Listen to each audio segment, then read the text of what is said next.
ትምህርት እረፍት የማይሰጥ ነው። በየሳምንቱ ጊዜ ኑሮ ስታዲየም አያመላልስም። ኢዛቤላ ግን ለፍቅረኛዋ ብላም ለአርሴናል ስትል ጊዜ አላጣችም። አርሴናል ጨዋታ ባለው ቁጥር ኢዛቤላ ከ2021 ጀምሮ አለች። በተለይ ፍቅረኛዋ ካለ ኤምሬትስ ስታዲየም ናት። ከሰሞኑ የአርሴናል ደጋፊዎችን እያስፈነደቀ የሚገኘው ብራዚላዊ ጋብሪኤል ማርቲኔሊ በአራት አጋጣሚዎች በማንቸስተር ዩናይትድ የሙከራ ዕድል የተሰጠው ነው። ወደ ስፔን አቅንቶም በባርሴሎናና በማድሪድ የሙከራ ጊዜን አሳልፎ በአንድ አጋጣሚ አርሴናልን ለመቀላቀል የቻለ ነው። ባለፈው በማንቸስተር ሲቲ ጨዋታ ተጠባባቂ በመደረጉ ብዙዎች ደስተኛ አልነበሩም። እናም ዋትስአፕ መልእክት መለዋወጫ ላይ ዛሬም ተቀያሪ ነኝ ያላት ለፍቅረኛው ኢዛቤላ አጅሪት ፍቅርዬም ለምን ብላ ከመበሳጨት ይልቅ እንዲህ ብላ አጀገነችው። ፍቅሬ በስተመጨረሻ ተቀይረ ስትገባ የዛሉ የተከላካይ እግሮች ስለሚያጋጥሙ ግብ ታስቆጥራለህ። ለምን ተጠባባቂ ሆንኩ ብለህ እንዳትበሳጭ ታያለህ፣ ታደርጓለህ ነበር ያለችው። የፍቅረኛውን ኢዛቤላ ሮሶን ምክር በልቡ ያኖረው ማርቲኔሊ እድሉን ሲያገኝ ያለችውን ለመተግበር 12 ደቂቃ ብቻ ነው የፈጀበት። ጋቫርዲዮል 91ኛ ደቂቃ ላይ እጅጉን ትኩረቱን በሚጠይቀው ጨዋታ ከአርሴናል የአጥቂ ክፍል ጋር ሲፋለም ውሏል። ጋብሪኤል ማርቲኔሊም ጋቫርዲዮልን በፍጥነት ለመብለጥ ብዙም አልተቸገረም። በሚገርም መስፈንጠር ከኋላው አስከትሎ የጨዋታው ረሀብተኛው ግብ አስቆጠረ። ስለ ኢዛቤላም ስለ ጋብሪኤል ማርቲኔሊም ውጣ ውረድና የጨዋታው ረሀብተኛ የዛሬው የሃፍታይም ስፖርት መሰናዶ ትኩረት ነው። ስዩም ፍቃዱ መልካም ቆይታ እመኛለሁ። ሃፍታይም ስፖርትንም ሰብስክራይብ አድርጉ። አንዳንድ ተጫዋቾች በተጠባባቂ ወንበር ላይ ሲቀመጡ ተጫዋቾች አሳድመው አሰልጣኝ እንዲባረሩ መንስኤ ይሆናሉ። ሌሎች ደግሞ ለግመው ውጤት እንዲበላሽ ያደርጋሉ። እነሱም ከአቋማቸው ወርደው የቡድኑ ውጤት እላይ ታች እንዲል መንስኤ ናቸው። እንደ ትሮሳርድ አይነቱ በዝምታ ይገልጻሉ። እንደ ማርቲኔሊ ያለው ደግሞ ብስጭቱን በተቃራኒ ቡድን ላይ ባገኘው አጋጣሚ ያንጸባርቃል። ማርቲኔሊ ቁጣውን ሜዳ ላይ ያለውን ክህሎት ይበልጥ በማውጣት ለተቃራኒ ቡድን ፈታኝ በመሆን የተሰጠውን ደቂቃ ይጠቀማል።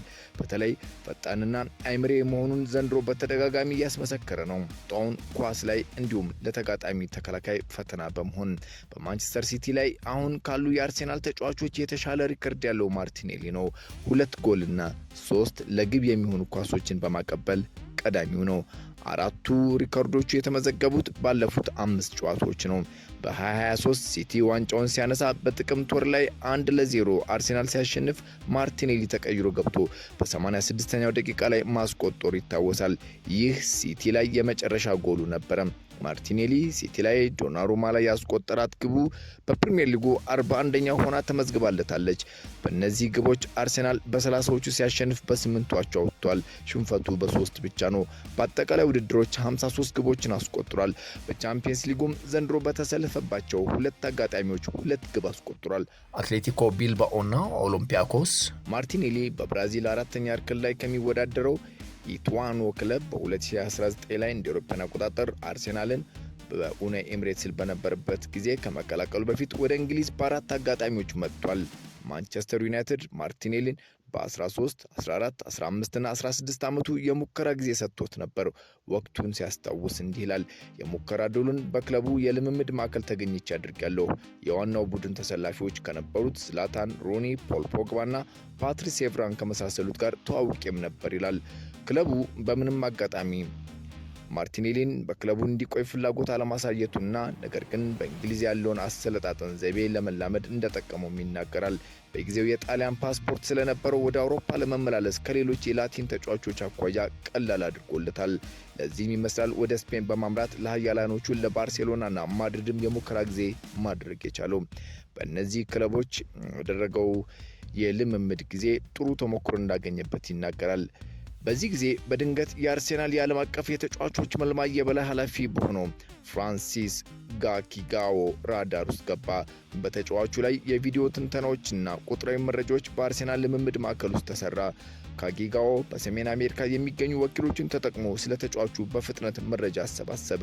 ለመጨረሻ ውሳኔ እሱ ራሱ ወደ ብራዚል ተጉዞ በ4ኛ ዲቪዥን የሚጫወተውን የማርቲኔሊን ክለብ ተመለከተም።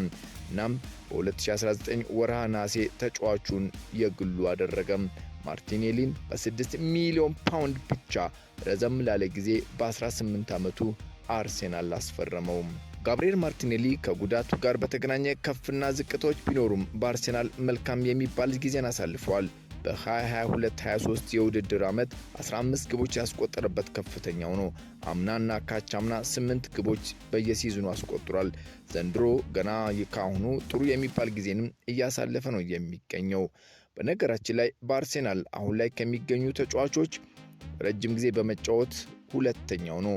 ቡካዮ ሳካ በአንድ ዓመት ብቻ ይቀድማል። ሳካ በ2018 ቡድኑን ከታችኛው ቡድን ተቀላቅሏል። ጋብሪኤል ማርቲኔሊ ደግሞ በ2019 ተቀላቅሏል። ከዘንድሮ አቋሙ ጀርባ እጮኛው ሩሶ እንደምትገኝ ይነገራል። የሕክምና ትምህርቷን በለንደን ያገባደደች የምትገኘው ይህች ወጣት ሐኪም 24ኛ ዓመቷ ላይ ትገኛለች። በ2021 በአደባባይ በጋራ መታየት ጀምረዋል። አንዳንድ መረጃዎች ትውውቃቸው ብራዚል እያሉ የነበረ መሆኑ ሲጠቁሙ፣ ሌላ መረጃ እሷ ለንደን ከደረሰች በኋላ እንደሆነ ያመለክታል። በኢንስታግራም 214,000 ተከታዮች ያሏት ሲሆን የሕክምና በተለይም ከቆዳ ጋር በተገናኘ መረጃዎችን ታጋራበታለች። የግል ሕይወቷንም ታስቃኛለች። እንዲሁም አገራት ስትጎበኝ ያሉ መረጃዎችንም ታጋራለች። የአርሰናል ቀንደኛ ደጋፊ ስትሆን በኤምሬትስ ታዳሚ ናት። እሱም ግብ ካስቆጠረ በኋላ ቀለበቱን በመሳም ፍቅሩን ሜዳ ላይ ጭምር ይገልጽላታል። ኢዛቤላ ሩሶ የማርቲኔሊ መነቃቃት ብሎም ሲከፋው አጽናኝና አጀጋኝ። ሃፍታይም ስፖርትን ሰብስክራይብ ስለሚያደርጉ ከልብ እናመሰግናለን። በሌላ ጉዳይ እስከምንገናኝ ሰላም ሁኑ።